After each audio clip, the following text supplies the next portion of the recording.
yesterday having to keep the church locked, but it was one sheet of ice beginning from the rectory door around the church, down the block and around. So there was no way I was going to have you come out yesterday in that pure icy Iceland that we became yesterday. In the early church, if you think about it, from the time of the martyrdom of Saint Stephen to the early 4th century, the church was constantly under persecution by the Roman government. For 3 centuries, and there was periods where it was worse than others, sometimes it was being tolerated for some time, but the church was under persecution for 300 years. And it was a terrible time, but yet at the same time, the church grew and was strengthened during the times of this persecution. And while the church was under persecution, she was incredibly faithful to the Lord, and the Christians were at their best, right? They were not only willing to live their faith, but they're willing to die for their faith. And if you're going to live your faith, well, then you are risking having to die for your faith. So persecution really became a great soil for the church to grow. And the more that Christians shed their blood, the more that the ground became fertile with the seed of Christians. And the church just grew immensely under this time of persecution. Well, by the mid-4th century, Christianity had become allowed and tolerated and so forth, but Christians began to get a little bit complacent with their faith. I always say one of the worst things that happened to the Catholicism in the U.S. is that the U.S. began to embrace Catholicism. And in other words, we became comfortable. When the church gets too comfortable, it's never good. We get lazy when it gets too comfortable. And that was happening in the 4th century. The persecution was over. The church got a bit lazy, and people would no longer have that flair about them. Well, there was one young man by the name of Antony. His family was very wealthy. They owned about 300 acres of property and so forth. And his parents died young, and somewhere between the ages of 18 and 20, he was a devout young man. He'd go to Mass every day. And well, one day he goes to Mass and he hears the gospel passage of the apostles, of the rich young man being told to go, sell all he has, give it to the poor, and follow him. And he really began to think about how the early Christians, 300 years before him, lived. And so he decided that he would sell everything he had, except for what he needed to take care of his little sister. He kept the house, kept a little piece of property, kept a little bit of money to care for him and his sister, and he gave the rest to the poor. Well, then Anthony goes to church the next day, and the reading the next day had to do with not making provisions for tomorrow. Basically, the Lord telling him to trust to divine providence. So he decides that's it. Everything goes too. So he entrusts his little sister to a group of women who had a school, a religious community of sisters. And so she starts going to school with these nuns. And he decides, that's it. I'm going to go live a life of deep prayer. And after selling the rest of it, he goes out to the desert. Now, there in Egypt, where he lived, there was a part of the desert where there were tombs out there and so forth. And he went out there and he established himself a little hermitage, and he began to live a life of austerity and prayer because he was trying to overcome his own selfish inclinations and so forth. Now, he wasn't the first. There were other men out there already living in the desert trying to live lives of holiness, trying to live lives of constant prayer and self-discipline. And so Anthony went around and visited with several of them, and he learned something from each of them. And he took from each of them something that he held onto and began to incorporate in his life. And he gave us a list of 11 things: graciousness, continual prayer, meekness, charity, long watching, in other words, keeping vigil at night. I can't read my own handwriting. Steadfastness, fasting and sleeping on the ground, mildness, patience, reverence for Christ, and reverence for the other. So these 11 things he really began to take into his own life, and they were very important to him to try to grow in deeper union with God and imitation of God. And so that graciousness, continual prayer, meekness, charity, keeping vigil, steadfastness, fasting and sleeping on the ground, mildness, patience, reverence for Christ, and reverence for the other became almost a rule of life for him to try to really embrace these beautiful things that was so reflective of God. Well, the devil was not happy because Anthony was growing in holiness. And the devil decided to make some serious attacks on Anthony. And he said the devil would attack him with trying to remind him of his former property. So, you owned all that property out here living in the desert. Remember how rich you are with all that property? Oh, you left your little sister to be taken care of by those nuns, and you didn't take care of your sister. Remember all those friendships you used to have? Now you're all by yourself. Remember how much money you had? Wasn't it wonderful? You could do whatever you want with that money that you had?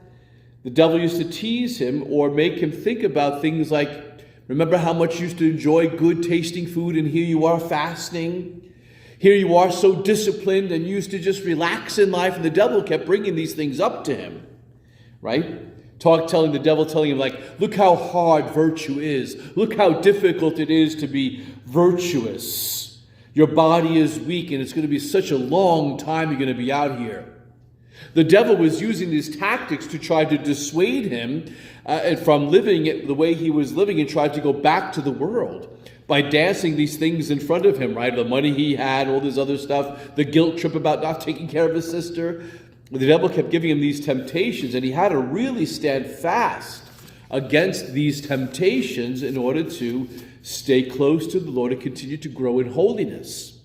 And this went on for about a decade or so of him suffering these temptations, but all the while he was growing in deeper union with God and deeper prayer.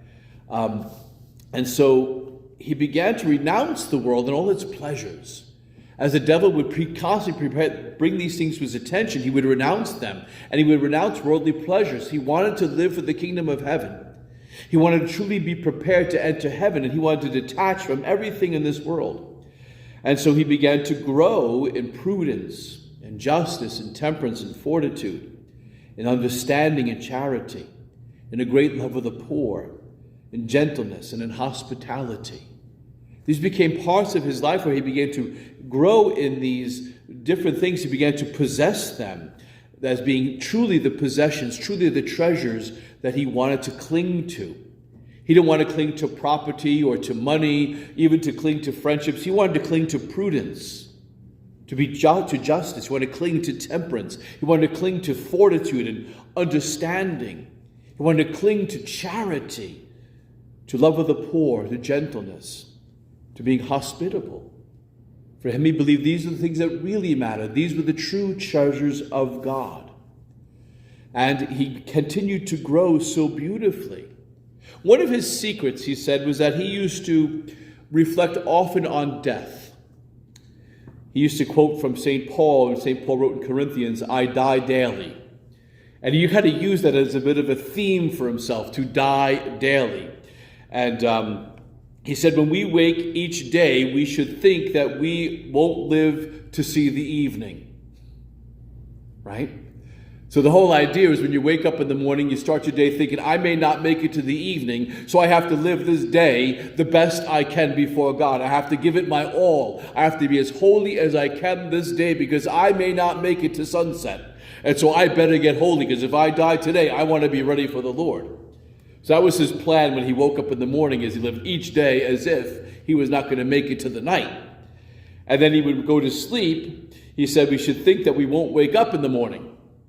So when he went to sleep, he wanted to make sure that his sleep was also immersed in God, thinking, I may not get up. So he'd make his act of contrition at night, he'd pray his prayers, and he'd be prepared in case he died in his sleep. And so that was the way he began to live his life, with his understanding that I may not make it to the end of the day, and I may not make it to morning, so I better be prepared. So he gave himself no room to think evil thoughts. He gave his heart no room to cling to anything that was evil, and he gave no attention to the desires of anything that was sinful, because he knew that he could die any day, at any moment, or any night. And so he wanted to make sure that he was always prepared for the Lord.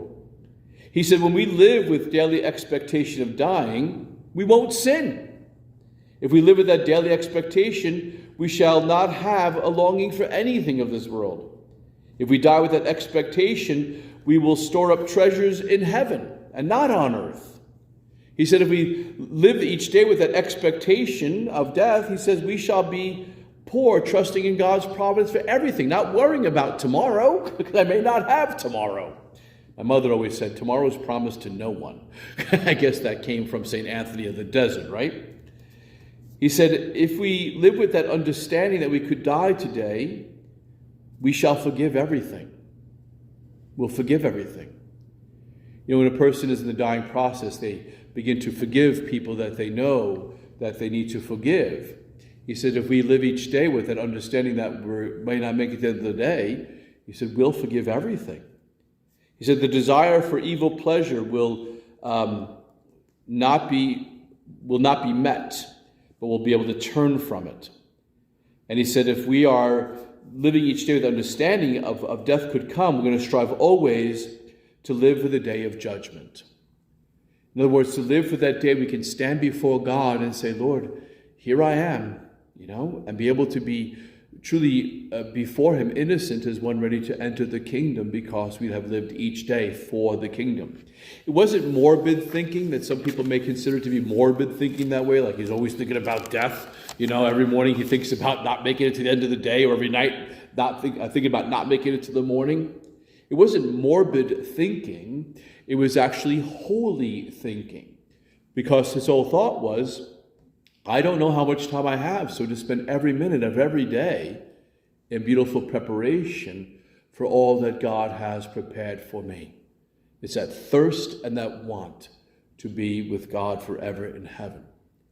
Now, Anthony also inspired thousands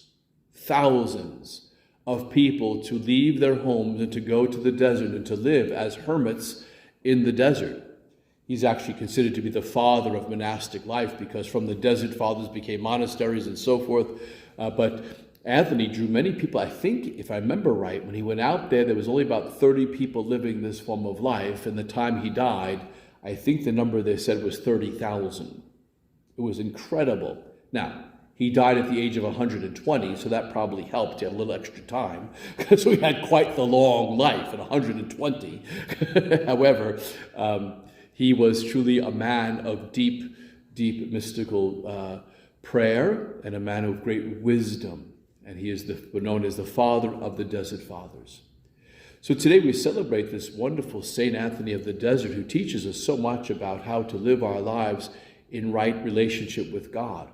Now, of course, we're not going to go out to the desert to go be hermits. Maybe some of you might, I don't know.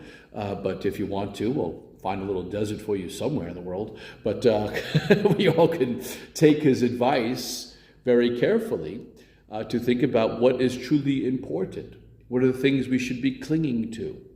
What are the things we should be living for? And should we have that constant thought of any day, at any moment, the Lord could call me to stand before him. And so I should always be prepared and always ready for the day the Lord calls me to himself. We ask Saint Antony of the Desert to intercede for us, that he might obtain for us the grace necessary to live holy and good lives in constant preparation for the moment when we shall stand before him. May God bless you, and Mary keep you.